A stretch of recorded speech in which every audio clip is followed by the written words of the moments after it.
Welcome to मेटलैक्टो। आज हम lecture number 4 में डिस्कस करने जा रहे हैं ग्राम स्टेनिंग को। सबसे पहले अगर हम देखें तो 1884 में एक डैनिश फिजिशियन था क्रिस्टेन ग्राम, जिसने इस स्टेनिंग की टेक्निक को डेवलप किया।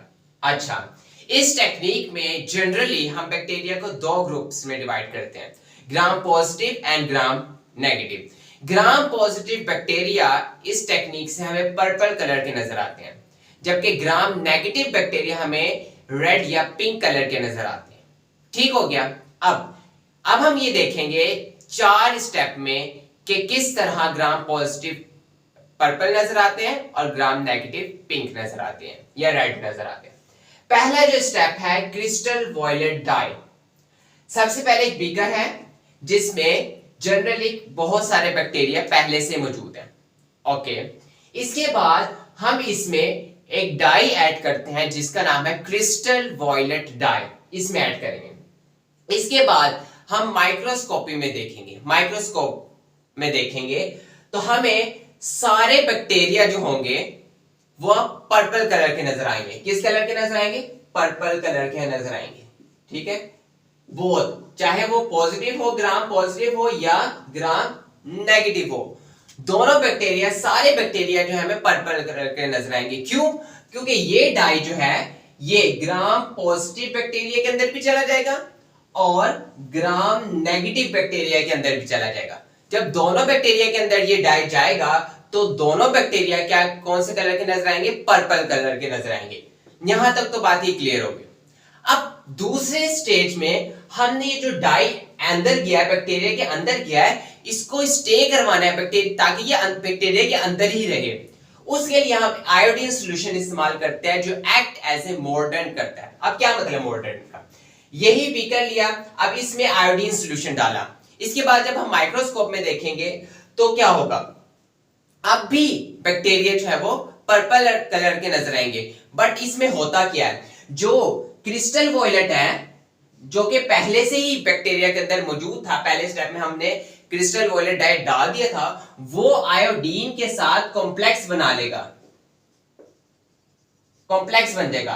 और जब ये कॉम्प्लेक्स बन जाएगा तो डाई प्रेफर करेगा कि वो बैक्टीरिया के अंदर ही रहे।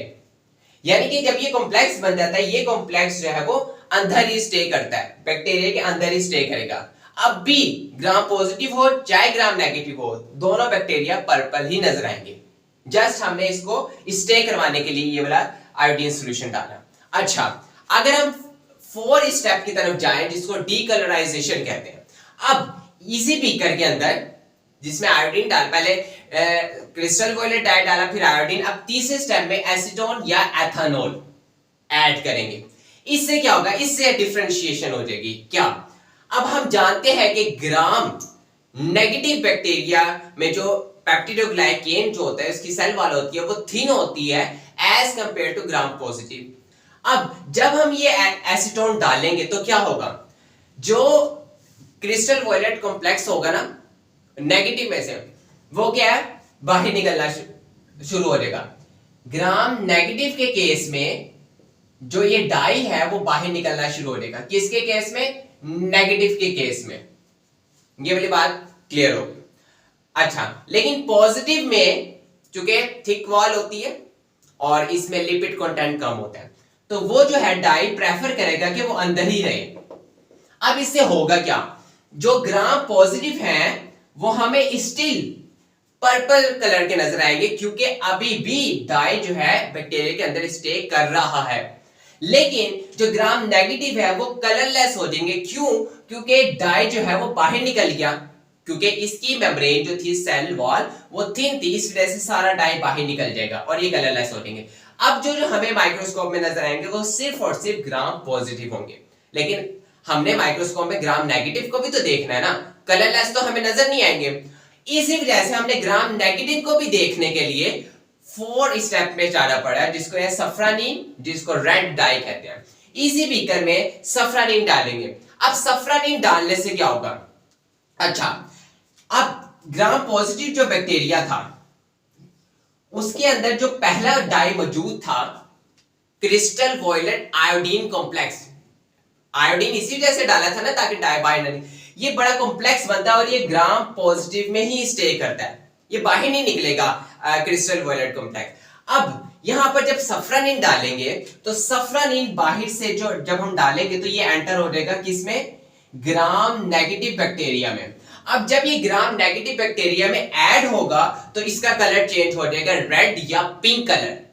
अब हम यहां से डिफरेंशिएट कर सकते हैं कि जो ग्राम पॉजिटिव बैक्टीरिया होते हैं वो हमें पर्पल कलर के नजर आएंगे और ग्राम नेगेटिव बैक्टीरिया जो है वो रेड या पिंक कलर के नजर आएंगे।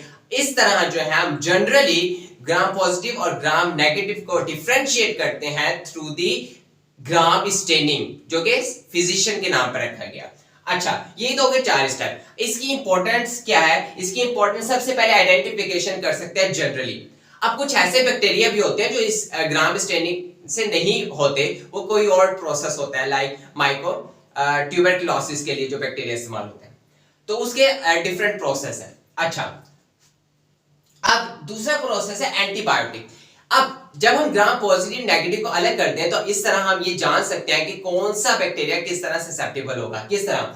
जो ग्राम पॉजिटिव बैक्टीरिया होता है वो पेनिसिलिन से ज्यादा ससेप्टेबल होता है as compare to gram negative. मतलब ये कि पेनिसिलिन ग्राम पॉजिटिव पे ज्यादा एक्ट करती है as compare to gram negative. क्यों? क्योंकि ग्राम नेगेटिव में बीटा लैक्टेमेज है जो कि बीटा लैक्टम को खत्म कर देता है। तो इस वजह से हम इस तरह जो है वो डिफरेंशिएट करने के बाद जो है वो ससेप्टेबिलिटी चेक कर सकते हैं एंटीबायोटिक्स की। अच्छा, नेक्स्ट है माइक्रोस्कोपी। अब मसला यहां पर एक क्वेश्चन उठता है कि अब हम देखें किस तरह, मतलब इतने छोटे होते हैं, अब क्वांटिटी ज्यादा चाहिए। मैं आपको पहले बताता हूं, अगर एक ml में 1 लाख 1 ml में बैक्टीरिया हो, तो जब हम माइक्रोस्कोप की फील्ड में देखते हैं तो एक फील्ड में एक बैक्टीरियम नजर आता है। अगर हम 100x में देखें जिसमें ऑयल इमर्शन स्टेप होता है, जिसमें ऑयल ऐड करते हैं, यानी कि अगर माइक्रोस्कोप 1 ml में 1 लाख बैक्टीरिया हो, तो जब हम माइक्रोस्कोपी करेंगे तो उसमें एक फील्ड में जस्ट एक बैक्टीरिया नजर आएगा, तो ये तो प्रॉब्लम क्रिएट करेगा। इसी वजह से माइक्रोस्कोपी करने से पहले इसी तरह ब्लड कल्चर होता है, यानी कि हम पहले बैक्टीरिया को ग्रो करवाएंगे ताकि वो काफी ज्यादा हो जाए। जब बैक्टीरिया काफी ज्यादा हो जाएंगे उसके बाद अब हम माइक्रोस्कोप में देखेंगे तो हमें एक फील्ड के अंदर जब हम एक दफा देखेंगे तो उसमें एक से ज्यादा काफी ज्यादा बैक्टीरिया नजर आएंगे और हम इजीली आइडेंटिफाई कर सकते हैं कि ये कौन सा बैक्टीरिया है। बात ये है, इसी वजह से जो है हम कल्चर करवाते हैं, बैक्टीरिया ज्यादा हो जाएंगे तो इजीली हम देख सकते हैं। अच्छा, लेकिन ये एक एक्सेप्शन है निजेरिया मेनिंजाइटिस के केस में, जो कि मेनिंजोकोक्सीमिया कॉज करता है। इस केस में ये ब्लड में एनफ निजेरिया मेनिंजाइटिस होते हैं और इजीली हम इस केस में माइक्रोस्कोपिक कर सकते हैं विदाउट एनी कल्चर, बैक्टीरिया को बढ़ाए बगैर। तो ये था ग्राम स्टेनिंग के बारे में। अगर आपको अभी भी कोई कंफ्यूजन है आप मेरे से कमेंट सेक्शन में पूछ सकते हैं। Thank you so much.